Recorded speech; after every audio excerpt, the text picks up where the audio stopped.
Hi Kerry, hi all the wonderful people at Young Urban Arts Foundation.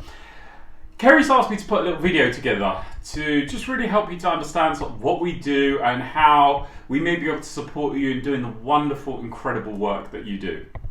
I run an organisation called the Stress Management Society. We're an organisation that's been around for about just over 16 years now. We were set up to essentially provide advice, support and guidance to both individuals and organisations that experience stress, want to understand its true impact and want to understand what they can do about it.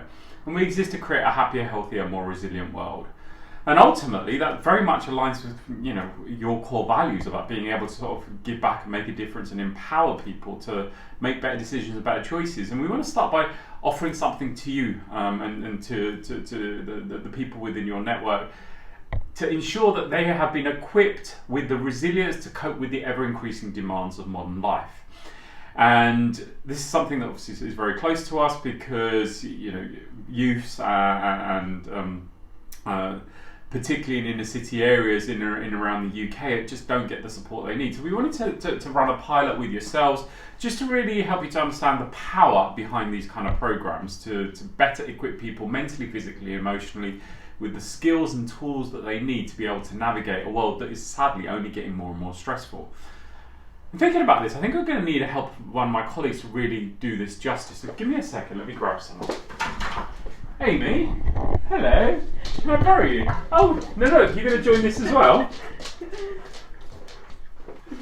Hello, Amy. Hello. How are you? I'm good, how are you? Excellent. I'm just creating a little video for Kerry. Do you remember Kerry from our suicide prevention event? Yeah. Because she wants to run a pilot program, and their organisation is really doing a lot of incredible work to help youth, particularly in inner city areas. Yeah. And I know that you have been project managing a program for youth in the Hertfordshire area. Why is it really important that we are supporting and better equipping youths, particularly in inner city areas, to increase their resilience and cope with the pressures, demands and challenges of modern life? Yeah, so I think it essentially provides practical solutions for them, as well as being a mutual benefit for everyone in there as a support system. And essentially just raising awareness and a greater understanding of what stress actually is and how it can impact you and the others around you. So it'll just help them to build communication skills and just tackle those triggers that there are for young people. Okay, and I know that you've got a similar programme already running in Hertfordshire. Mm-hmm. What did you create for the Hertfordshire region? So for them, we're working with a few different youth groups under one umbrella system, and we are delivering 1 to 2 hour workshops under this topic. Mm-hmm. So obviously with working with young people, working with adults, they have different attention spans. So what we've done to kind of adapt this session for them is to do more short bursts. So we'll do like 10-minute exercises or something, whether that be a written exercise for themselves or a partner exercise, or it could even be group discussions, getting them up and moving around to keep the engagement levels higher. So we want to make it interactive as well as informative. Okay, and what kind of things might you cover? So we'll obviously cover what stress is so they can understand that, and we'll get a general consensus in the room of what it is, and then we would look into helping them kind of see where they can see this in real life, whether that's at school or at homes, and then we'll kind of do like a group discussion to see what they actually want to take away from it, what kind of tools they think that they could bring into their lives. Okay, and at the end of this process, what would you hope we have achieved? What is someone that goes through that process, what are you hoping that they take away with it at the end of the session or the end of the program? Hopefully they'd have like a better understanding of how it affects themselves and how it affects their family or their friends at school, and then be able to deal with that when stresses do occur, and essentially have that, it is kind of like a support group because they will make friends, they might already know the people in the session, and then because we usually do a buddy system as well, so that'll be incorporated. So hopefully at the end of the session they will keep in contact with their buddies to see how each other are getting on. Excellent. And the most important question I've got for you, I know that this is the first time you're actually doing a video like this. Now that you've done this, are you going to audition for EastEnders? I think I'll pass. Thanks, Amy. So I just wanted to share that with you, just to give you a better sense. And the one thought that I'm going to leave you with is often when we are introducing subjects around stress, resilience, mental health, It's often done from psychology textbooks, which for most people just doesn't resonate with them. I'm just going to leave you with a simple way to get your head around what we are hoping to achieve here, and a framework to really help you to understand when we talk about stress, pressure, and mental health, what we're actually talking about. To do this, I need to share a little model with you. Now, depending on who you talk to, they will describe stress and mental health in a very different way. You talk to a psychologist and they offer psychosocial models. You talk to someone from a medical background like a doctor, they've got a biological, physiological definition of stress. You know, people in the health and safety community have got health and safety models around stress. People in universities and academic environments have got their academic take on stress. But none of them necessarily agree. The best, most powerful definition of stress that I ever came across actually came from a chance conversation with someone that I was talking to on a plane when I was traveling out to New York. I was on my way to New York to do some work with the United Nations and got talking to this chap, and eventually the conversation got around to what we do for a living. I said, "What do you do for a living then, mate?" And he said, "I'm a stress tester." I was like, "Wow, fascinating. What's the chance of that? I'm in stress management too. What's your background? Doctor, professor, consultant?" And he's like, "What are you talking about, mate?" And I was like, "What do you stress test?" And he's like, "Bridges, buildings, bits of metal." The bloke was a structural engineer. And honestly, to this day, the most powerful definition of stress that I've ever got came from a structural engineer. And that's what I'd like to share with you today, to give you some context of what this program is really all about. And he told me what his definition of stress was. And, you know, when he told me, I really didn't know what he was talking about. I wasn't very good with equations at school. But this is what he offered me. He said, "Neil, that's how I define stress. He's got a formula, he's got an equation for it." And I had no idea what that means. So it kind of went totally over my head. So I said, "Listen, mate, you're going to have to help me out here. What does that mean? You know, it looks great." And he said, "Look, it stands for force over area equals pressure."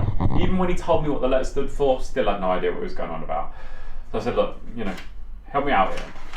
So he got a napkin out and he did a bit of a diagram. And that's what I'm going to share with you today. Now, I do apologise in advance for my artistic skills. It's not one of my strong points, but hopefully you can figure out what I'm drawing here.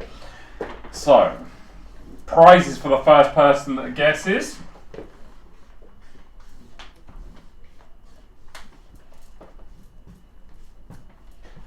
Have you guessed it yet? If you haven't guessed, that's my best, very poor, artistic interpretation of Tower Bridge in London.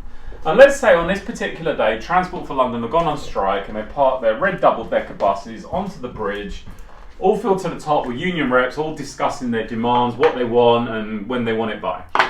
And we've had some crazy weather in London over the last couple of weeks, and let's say there's been loads of rain and wind and a storm, and that's HMS Belfast has managed to get washed onto the bridge. We've got issues at both Heathrow and Gatwick, and while they're trying to figure out who gets the extra runway, they've built a temporary runway across the top of Tower Bridge, and we've got a couple of massive planes, Boeing 747s, Airbus A380s that have landed on there. We've had a break-in at London Zoo, and someone's freed all the animals. The elephants, that's an elephant by the way, I warned you my art was bad. Elephants, rhinos, giraffes have all rushed onto the bridge because they heard there was some food on there. If I keep going in this way and put more pressure, more load, more demand on your bridge, what's going to happen eventually? It doesn't matter if it's Tower Bridge in London, the Sydney Harbour Bridge in Australia, the Golden Gate Bridge in San Francisco, every bridge on the planet, if you put enough pressure, enough load, enough demand on it, eventually the bridge is going to collapse. Now, interestingly, human beings are exactly the same.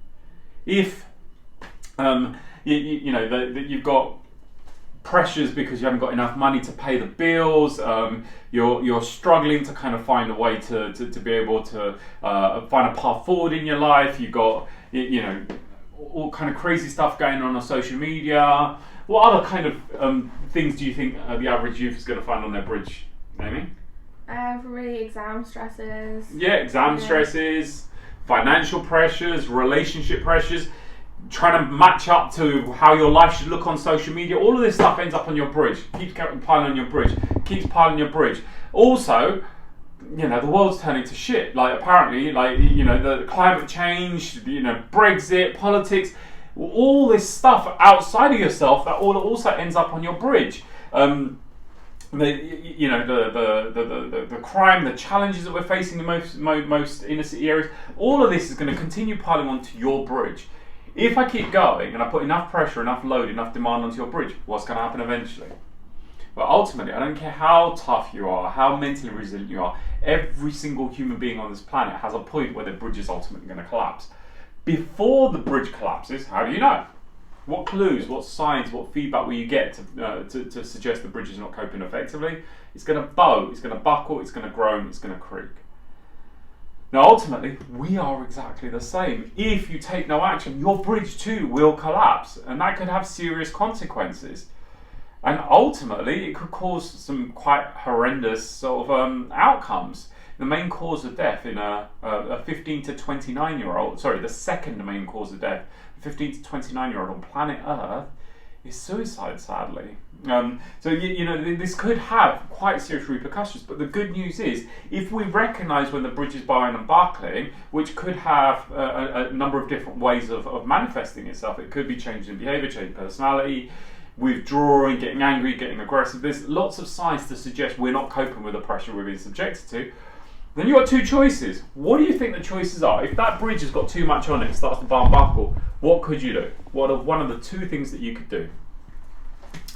1, take stuff off, or 2, make the bridge stronger. Concrete blocks, iron girders underneath to ensure the bridge is able to bear the load effectively. You are exactly the same. Our job is to ensure that we are equipping you to number one, understand what your bridge looks like when it's bowing and buckling, groaning and creaking, and number 2, what can we do to support you in understanding what you can do to take some of the pressure and demand off, or restructure it, or make the bridge stronger. And that is what we are looking forward to doing with you next year. If you've got any questions or queries, please direct them through Kerry. She will reach out to me and we'll be able to answer those for you. But in the meantime, wishing you all the very best, and we look forward to working with you next year.